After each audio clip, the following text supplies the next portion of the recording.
بسم اللہ الرحمن الرحیم. ہم اپنا یہ سبق جو ہے عنوان ہے پنچایت، مصنف ہے پریم چند. اس کے بارے میں ہم پڑھ رہے تھے پریم چند کے افسانے کے بارے میں. یہ ہمارا تیسرا سیشن ہے کیونکہ افسانہ جو ہے اس کو ایک نشست میں ہم نہیں ختم کر پائے.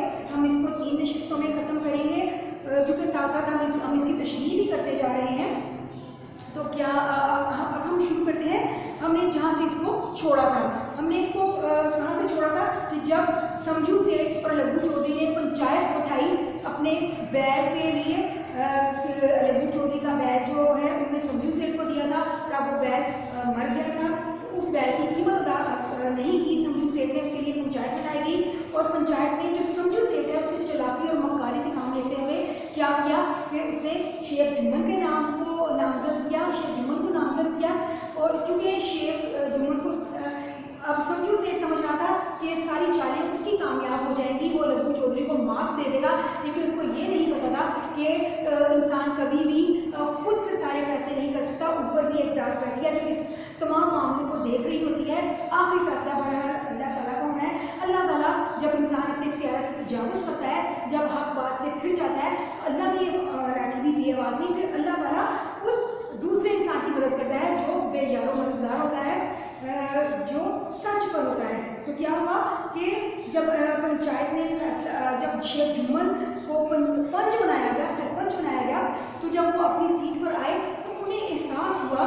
آپ یہ دیکھیے، کہتے ہیں کہ جب آپ کو عہدہ ملتا ہے نا تو اللہ تعالیٰ یہ عہدہ عموماً عام طور پر یہ کہا جاتا ہے کہ اللہ تعالیٰ کسی بڑی ذمہ داری اس کو سونپتا ہے جو اس کا اہل ہوتا ہے. تو اللہ تعالیٰ نے جب یہ اللہ کی طرف سے ہوا کہ جب اس کو سرپنچ بنایا گیا نا تو اس کے اندر ایک ذمہ داری کا احساس ہو گیا.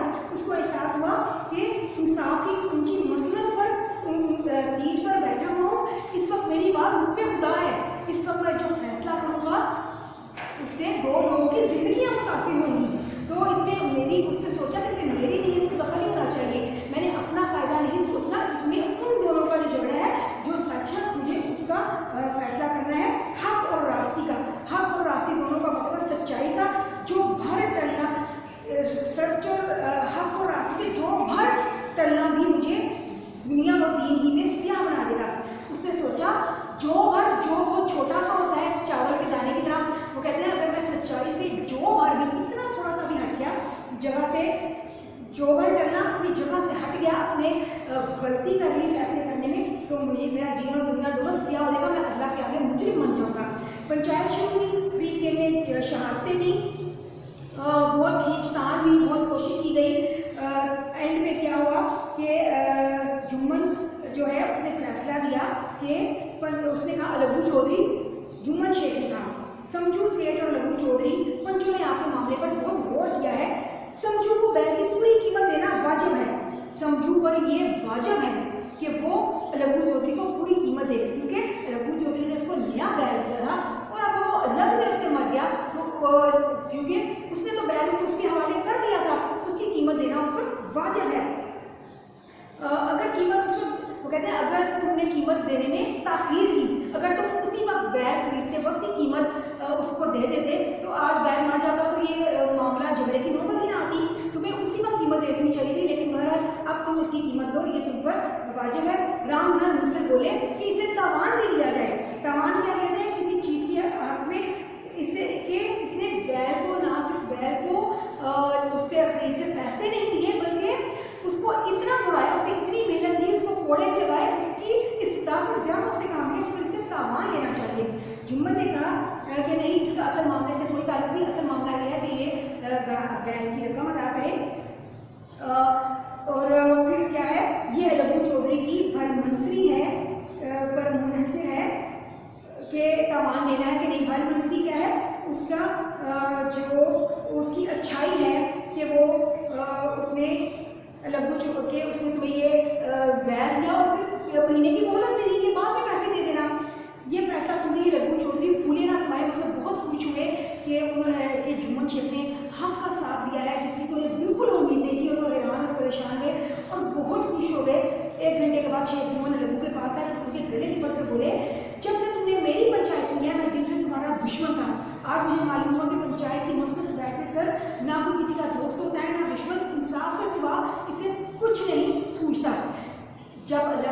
कोई जिम्मेदारी सुनता है ना तो उसके दिल में ये बात डाल देता है, और खासतौर पे उस बंदे को अहम बनाता है जिसका उसको अंदाजा होता है कि इस जिम्मेदारी को कम से कम उसको बरत लेगा, उससे निभा कर लेगा। तो जब उस मसलक पर बैठा तो उसको एहसास हुआ कि उस दिन जो लक्कू चौधरी ने मेरे खिलाफ फैसला दिया था तो उसने बड़ी जिम्मेदारी का सबूत दिया था, उसने हक की आवाज़ का साथ दिया था।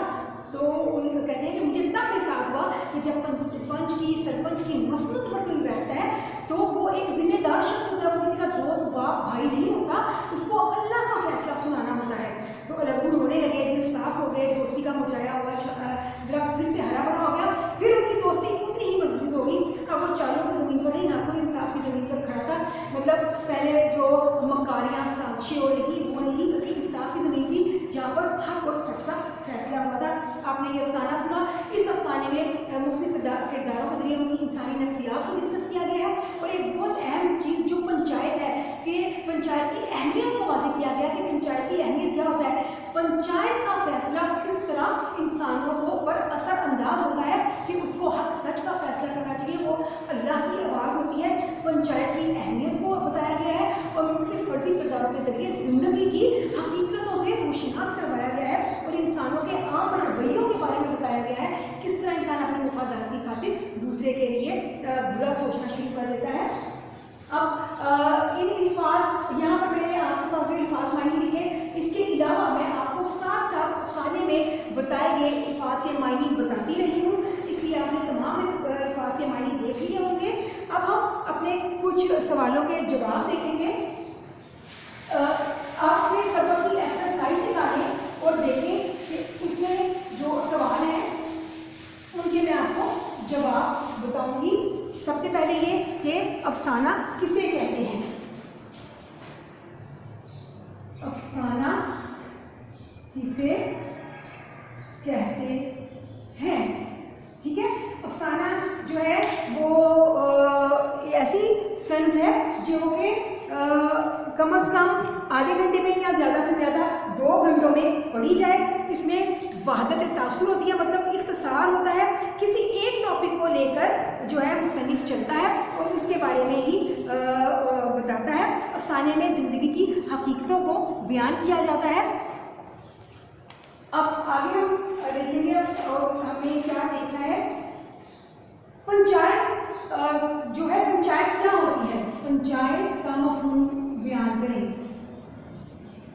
पंचायत का मफ़हूम क्या है।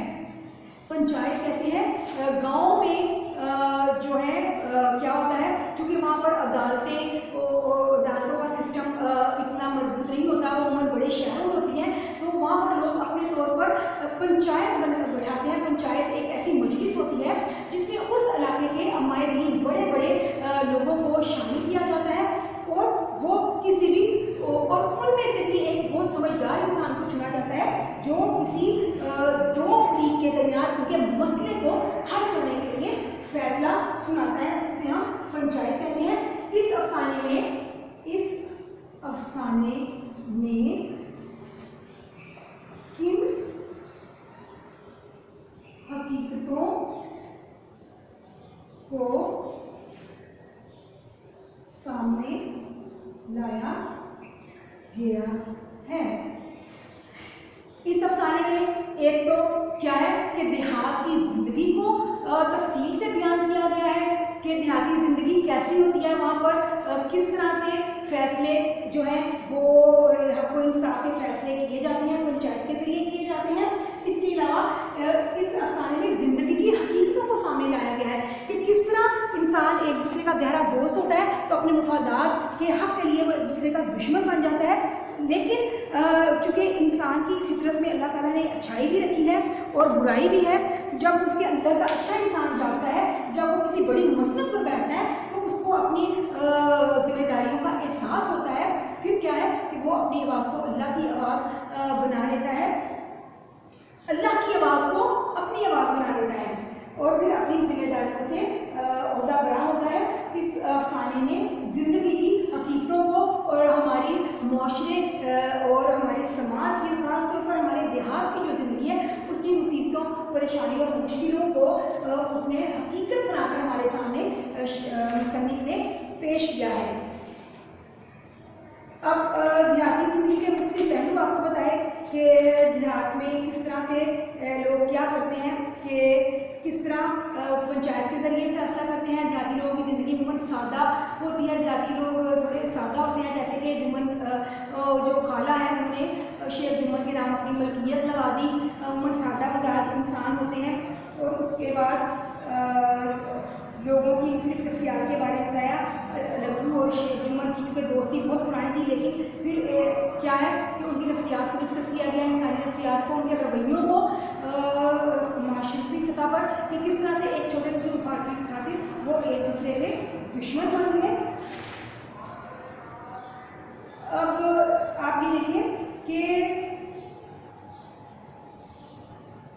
प्रेमचंद के अफसानों के बारे में, जैसे हमने ये अफसाना पढ़ा प्रेमचंद का पंचायत, बिल्कुल प्रेमचंद इसी तरह से खास तौर से देहाती जिंदगी को और इंसानों की मुश्किलात और उनके मसाइल को मौजू बनाते हैं। जिस तरह यहाँ उन्होंने एक इंसानी पहलू सामने लेकर आए कि दो लोगों के दरमियान, किस तरह से दो लोगों के दरमियान एक तनाज़ा खड़ा हुआ, उसको पंचायत ने कैसे हल किया, इसमें से पंचायत की अहमियत को वाज़ेह किया गया है। इसी तरह जो प्रेमचंद है उनके जो वो है अपनी जो अफसाने हैं उनमें माशरती और समाजी पहलुओं को ज़ेरे बहस लाते हैं। जिस तरह से हमने यहाँ पर देखा कि वहाँ के देहाती माशरे के मुख्तलिफ पहलुओं को सामने लाया गया है। फिर इसमें क्या है, जुज़ियात लगाया गया। अगर उन्होंने पंचायत का नक्शा खींचा है तो पंचायत का पूरा माहौल हमारे सामने आ गया कि पंचायत किस तरह से क्रिएट होती है, किस तरह से वो ज़हूर पजीर होती है, पंचायत का माहौल क्या होता है, किस तरह से लोग वहाँ आके बैठे होते हैं दरख्त के नीचे और वहाँ अपना पानी का भी बंदोबस्त होता है। और फिर किसी एक शख्स को दो फ्रीकेन जो हैं जिनके दरमियान तनाज़ा है उनको खड़ा करके कहा जाता है कि आप अपने अपने जो है पंच चुन लें, मतलब अपने अपने वकील चुन लें किस्म के। और फिर उस पर सरपंच बनाया जाता है जो जिसको हम जज की हैसियत कह सकते हैं, जिसने आखिरी फैसला सुनाना होता है। दरअसल पंचायत आपके सामने मुंशी प्रेमचंद का जो ये अफसाना बयान किया गया, इसमें पंचायत की अहमियत और समाजी रवैयों का जिक्र किया गया है। और आपको ये बताने की कोशिश की गई है कि इंसान जब अपने आप को मुतलिकुल अनान समझ लेता है ना, इंसान समझता है कि उसकी इख्तियारात, उसके रसूख और उसकी जो जान पहचान है वो उसको माशरे में इज्जत का बायस बनती है। ये बिल्कुल एक गलत रवैया है, जबकि इसके ज़रिए हमें मुसन्निफ ये समझाना चाहता है कि इज्जत और ज़िल्लत तो अल्लाह ताला के हक़ में, जो ऊपर बैठे हैं ना, ऊपर अल्लाह की ज़ात है जो सब इंसानों पर हाकिम है, जो सबसे बालातर है, वो भी हम सबको नोटिस कर रही है, हमें देख रही है। हम अपने तौर पर जब समझते, जब किसी के लिए दुनिया में सब दरवाजे बंद हो जाते हैं, वो मायूस हो जाता है ना, तो फिर अल्लाह ताला उसकी मदद करता है। तो अल्लाह ताला उसके लिए राह निकालता है और उसकी मदद के लिए अल्लाह ताला उसकी मदद करता है। फिर जो चालें वगैरह होती हैं वो किसी काम नहीं आती, कोई वाकफियत कोई असर उसको काम नहीं आता जब अल्लाह आपके साथ होता है। और अगर आप हक पर हैं तो यकीनन आप कामयाबी आपका मुकद्दर बनती है। प्रेमचंद का हमने ये अफसाना पढ़ लिया। अब हमने इसमें देखिए हमारा दीन इस्लाम जो है वो आप जब भी हम कोई चीज़ पढ़ते हैं तो हम देखते हैं कि उस चीज़ का हमें सबब अपने मज़हब के हवाले से हर मिल रहा होता है, क्योंकि हमारा मज़हब दीन इस्लाम है ना, वो एक मुकम्मल ज़ाब्ता हयात है। तुम्हारे मज़हब में भी हक़ को कायम करने के लिए, हक़ की बालादस्ती के लिए बार बार जोर दिया गया है, अदल के तवाज़ुन के लिए जोर दिया गया है कि ये ना हो कि ताकतवर जो है वो अपना असर रसूख इस्तेमाल करे और कमज़ोर मज़लूम जो है वो उसके जो है वो और कमज़ोर और मज़लूम होता जाए और उसको जुल्म सितम का निशाना ना बनाया जाए। चूँकि हमारा जो मज़हब है वो भी इसी बात का तकाज़ा करता है और यही कहता है कि हमें हक़ और सच का साथ देना चाहिए। और अल्लाह ताला ने हर इंसान इस अफसाने में ये बताया गया कि हर इंसान के अंदर एक अच्छा और एक बुरा इंसान मौजूद होता है। इंसान की फितरत है कि जब उसको किसी से मुफाद वाबस्ता होता है तो वो क्या करता है कि वो उसको उसकी खूबियाँ ही खूबियाँ नज़र आती हैं, लेकिन जब उसके मुफादात को ठेस पहुँचती है किसी भी वजह से तो वही खूबियों और सिफ्त से भरा हुआ इंसान उसके लिए दुश्मन बन जाता है। तो हम ये कह सकेंगे कि प्रेमचंद ने अफसाने को सिर्फ एक पढ़ने के लिए मशवरे के तौर पर नहीं लिखा, पढ़ने के सिर्फ खुश होने के लिए एक अफसाना वो तख्लीक नहीं करते थे, बल्कि प्रेमचंद उसमें ज़िंदगी की हकीकतों को बयान करते थे, हमारे माशरती रवैयों को डिस्कस करते थे, अब फर्दी ख्यालात के ज़रिए हमारे माशरे के ऐसे मसाइल हैं को हल करने की तरफ सोचते थे जिससे हमारे लोगों में शऊर पैदा हो। अब जब उन्होंने ये लघु चौधरी और शेख जुम्मन का जो किरदार लिखा है, खासतौर पर शेख जुम्मन का किरदार और लघु चौधरी का, कि जब वो सरपंच बने तो उनके अंदर का इंसान जाग गया, उसने उनको कहा कि हमें अपनी जिम्मेदारी का एहसास करना है। इसके ज़रिए उन्होंने इंसानों को ये मैसेज देने की कोशिश की कि खास तौर पे हिंदुस्तान के उस दौर के लोगों को, क्योंकि हिंदुस्तान के दौर में ब्राह्मण जात जो माशरा है ना मुख्तलिफ ज़ातों में बटा हुआ था, कम तर ज़ातें और ऊंची ज़ातें थी और मजलूम पर ज़ुल्म सितम किए जाते और ताकतवर अपना हर तरह का असर रसूख इस्तेमाल करके कमज़ोर को दबाने की कोशिश करता। तो इसके ज़रिए उन्होंने मैसेज देने की कोशिश की है कि जब आपको कोई ताकत मिलती है, कोई इख्तियार मिलता है, किसी ऊंची मसनद पर सीट पर आपको उठाया जाता है, तो उन जिम्मेदारियों का तकाजा है, उस मसनद का ये तकाजा है कि आप अपने अंदर के जो इंसान को जगाएं, अपने फ़राइज़ और जिम्मेदारियों का तयन करें, उनको अपने सामने रखें, जो आपका हक है ना उन फ़राइज़ को अदा करने का, उसको सामने रखें। आप अपनी शख्सियत को पसे पूछते रहें, आपके सामने सब जो है वो आप बिल्कुल नए चेहरे हैं, कोई आपका दोस्त भाई बाप या बेटा नहीं है, ये आपकी जिम्मेदारी है, आपका फ़र्ज़ है कि आप सबसे कतई ताल्लुक़ होकर हक और सच के फैसले के लिए उठें। ये उस सरपंच के फ़राइज़ हैं। उन्होंने ये मैसेज देने की कोशिश की कि चूँकि उस दौर में बरसगीर पाक में जो ये पंचायत का निज़ाम बहुत ज़्यादा गहरे तौर पर देहाती इलाकों में जड़े गाड़े हुआ था, पंचायत के ज़रिए ही फैसले होते थे। अब भी हमारे आज के दौर में भी आप देखें पंचायत के ज़रिए फैसले किए जाते हैं, रूरल एरियाज़ में, बैकवर्ड एरियाज़ में या देहात में। तो बिल्कुल उन देहाती लोगों को ये शऊर देने की कोशिश की कि जब आपको कोई जिम्मेदारी दी जाए तो आप उसको अल्लाह की तरफ से एक जिम्मेदारी समझकर निभाएं और अपनी जिम्मेदारियों का एहसास करें। उनको असल में प्रेमचंद ने महकूम तबके को ये शऊर देने की कोशिश की। उनके हम जितने भी अफसाने पढ़े तो आप ये देखें कि वो हिंदुस्तानी दौर के उस वक्त के महकूम तबके को ये बावर कराने की कोशिश करते हैं कि आपकी जो जिम्मेदारियां हैं उससे वो उनको मुशनास करवाते हैं, उससे वो उनको उन जिम्मेदारियों का एहसास दिलाते हैं कि हमें उनको सामने रखते हुए अपने किरदारों को तश्कील देना है, हमें अपने हकूक़ से आगाह होना है कि हमारे हकूक़ और फ़राइज़ क्या हैं। इस तरह उन्होंने एक महकूम माशरे को, एक ऐसे माशरे को जो पिसा हुआ था, कमज़ोरों और मज़लूमों की आवाज़ जो है, इस अफसाने को और इस तरह के जो उन्होंने बहुत दूसरे अफसाने लिखे उनको बनाया अफसाने के ज़रिए। आप देखिए इसे कहते हैं एक इस्लाही अदब, एक मकसदी अदब। उन्होंने अदब को लोगों की फलाह के लिए, उनमें शऊर बेदार करने के लिए, उनको अपने हकूक़ की आवाज़ उठाने के लिए, अपनी जिम्मेदारियों का एहसास जगाने के लिए अफसाने को एक हथियार के तौर पर बनाया और उस अफसाने के ज़रिए माशरे के जो समाजी, माशी और तहजीबी और जो मसाइल हैं उनको वो सामने लेकर आए। अब हम देखेंगे कि शेख जुम्मन और लघु चौधरी जो हैं उनकी दोस्ती का आगाज़ बहुत बचपन से हो गया था, बहुत गहरी दोस्ती थी। और जब खाला ने हिबा नामा जो है रजिस्ट्री है वो जुम्मन के नाम की, तो उसकी बीवी अब जब तक वो उसके नाम नहीं हुई थी, उसकी बीवी बहुत आओ भगत करती थी खाला की, लेकिन जो ही वो उसके नाम हो गई तो उसने उनके साथ बुरा सलूक करना शुरू कर दिया। इससे हम क्या अंदाज़ा लगाते हैं कि हमारी जो आम लोग हैं, अमूमन आम तौर पर जो लोग हैं, उनके रवैये बहुत मनफी सोच के हामिल है। हमें अपने रवैयों को तब्दील करना है, हमें सिर्फ इसलिए किसी के साथ अच्छा सलूक नहीं करना कि हमें उससे मुफादात वाबस्ता है। हमें वहसियत इंसान, इसमें इंसानियत का दर्ज दिया गया ना कि इंसान अजीम है, ताल्लुकात असर मुफादात अजीम नहीं है, इंसान अजीम है। हमें इंसानियत की कदर करनी है, हमें इंसान के फ़ायदे और भलाई का काम करना है। हमें किसी के साथ सिर्फ इसलिए अच्छा नहीं होना कि हमारे अपने मुफादातों से जुड़े हुए हैं, अपने नफ़ा और भलाई के लिए ऐसे काम नहीं करें, बल्कि हमें एक इंसान होने के नाते दूसरे इंसान की मदद करनी है, इंसानियत को फ़रोग़ देना है। अब लघु चौधरी के 5 मुकर्रर होने पर शेख जुम्मन क्यों खुश थे? शेख जुम्मन इसलिए खुश थे कि रब उनके हक में फैसला करेगा। लेकिन मैंने आपसे पहले भी जिक्र किया कि अल्लाह ताला कहता है कि इज्जत और जिल्लत अल्लाह के हाथ में है। कोई भी इंसान जो है किसी को इज्जत या जिल्लत नहीं दे सकता जब तक कि अल्लाह ना चाहे। अगर हम बहुत अच्छा करके हम समझे कि हम बहुत इज्जत और नाम कमा लेंगे, लेकिन जब तक अल्लाह ताला ने हमारी तकदीर में वो इज्जत हमारे हक में नहीं लिखी, हमें कभी नहीं मिल सकती। इज्जत और जिल्लत का फैसला अल्लाह ताला करने वाला है। तो शेख जुम्मन को उसकी खुशफहमी की सज़ा मिली, क्योंकि अल्लाह ताला ने उसको ये बताना था।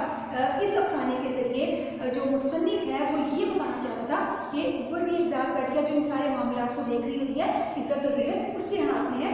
इंसान चाहे जितना मर्जी ताकतवर हो, जितना मर्जी असर रसूख रखता हो, वो ये सब जो है इज्जत और जिल्लत नहीं दे सकता। ये सब अल्लाह ताला के हाथ में है।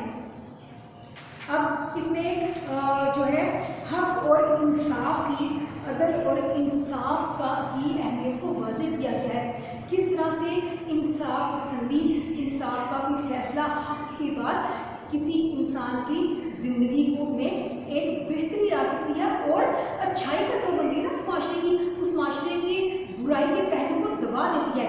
तो जब किसी माशरे में हक और सच का जो है नफाज होगा तो माशरा एक अच्छा माशरा कहलाएगा। तो जब एक अच्छा माशरा होता है, फैलता है, एक अच्छा माशरा जब बनता है तो एक तहजीब याफ्ता नस्ल सामने आती है और तहजीब याफ्ता कौमें ही दुनिया में तरक्की करती हैं। और जो हमारा मतलब है, जो मुसन्निफ है उसने हमें ये बताने की कोशिश की कि हमको इंसाफ की अहमियत क्या है, अपनी इंसाफ की अहमियत क्या है। तो हम इस अहमियत से इसलिए ज़्यादा बखूबी वाकिफ़ हैं कि हमारे मज़हब ने जगह जगह हमें ये बताया कि हमें जो है वो सच्ची बात करनी है, सच की गवाही देनी है, हक का साथ देना है। और हमारे जो मज़हब की पूरी तारीख ही हक और सच की सदाकत के लिए मुख्तलिफ मार्कों से भरी हुई है। अब अफसाना का हमने पढ़ लिया कि अफसाना किसको कहते हैं। अफसाने में किसी एक वाक़े को बयान किया जाता है और उस वाक़े से मुख्तलिफ किरदार को जोड़ा जाता है। अफसाने में एक बात को, इस बात का ख्याल रखना है कि अगर अफसाने में आप देहाती बयान का, आप देखिए जब प्रेमचंद ने यहाँ पे देहात के लोगों का जिक्र किया ना, तो उन्होंने उसके लफ्ज़ भी वैसे ही चुने। उन अफसाने की लैंग्वेज ऐसी थी जिससे हमें पता चल रहा था कि ये देहाती लोगों की लैंग्वेज है। ये उनके अफसाने की खूबी है कि अगर देहाती लोगों को दिखाया गया तो उनकी लैंग्वेज भी वैसी है, उनका बोल चाल और उनके इर्द गिर्द का जो माहौल दिखाया गया वो हमें देहात का माहौल लगता है। ये नहीं है कि किसी बहुत शानदार ड्राइंग रूम में पंचायत हो रही है। उन्होंने जैसे बताया कि दरख्त के नीचे पंचायत हो रही है। देहाती माहौल की अक्कासी की ना उन्होंने, देहाती माहौल की जुज़ियात पेश की छोटी छोटी बातों के ज़रिए। ये एक अच्छे अफसाने की खूबी होती है। इसी तरह देखिए जब जैसे सर फटोर से काम ना चलेगा, छाड़े खाना, छाती पीटना और यके का जुआ देखते ही बेचारे का हाव छूट जाता। उनकी जो लैंग्वेज है ना, वो जो जिस तबके का वो जिक्र कर रहे हैं उसी तबके की लैंग्वेज है। ये नहीं है कि उन्होंने ज़बान बड़ी मुहद्दब, बड़ी शाइस्ता, बड़े बड़े बड़े अल्फाज इस्तेमाल किए हैं, ऐसा नहीं किया। जिस तबके की वो कहानी बयान कर रहे हैं पंचायत में, जिस तबके को उनके मसाइल को उन्होंने मौजू बनाया है, उसी तबके की ज़ुबान, अल्फाज भी वैसे ही चुने हैं और उनकी हालत भी वैसे ही बयान की है। उनसे मुतल्लिका जो माहौल की जुज़ियात पेश की है वो भी एक देहाती माहौल की पेश की है। जैसे किरदार है वैसे ही उनका लहज़ो लहजा है, वैसे ही उनका तौर तरीका है। ठीक है, ये एक अच्छे अफसाने की खूबी होती है। अब मैंने आपको कुछ अल्फाज के मानी को बोर्ड पे लिख दिए और बाकी मानी मैं आपको साथ साथ बताती रही। आपको इसमें समझने में कोई मुश्किल नहीं होगी। अब हमारा ये अफसाना कंप्लीट हुआ। इंशाअल्लाह हम अपना अगला सबक कल करेंगे। आप इस अफसाने को, किताब को सामने रख के जब सुनेंगे, इस लेक्चर को सुनेंगे तो आपको ज़्यादा अच्छे तरीके से समझ आएगी और अल्फाज के तलफ़्फ़ुज़ का भी आपको एहसास होगा कि अल्फाज को किस तरह से अदा करना है। अब हमारा ये अफसाना यहीं पर ख़त्म हुआ। हम अगला सबक इंशाअल्लाह फिर करेंगे। अल्लाह हाफ़िज़।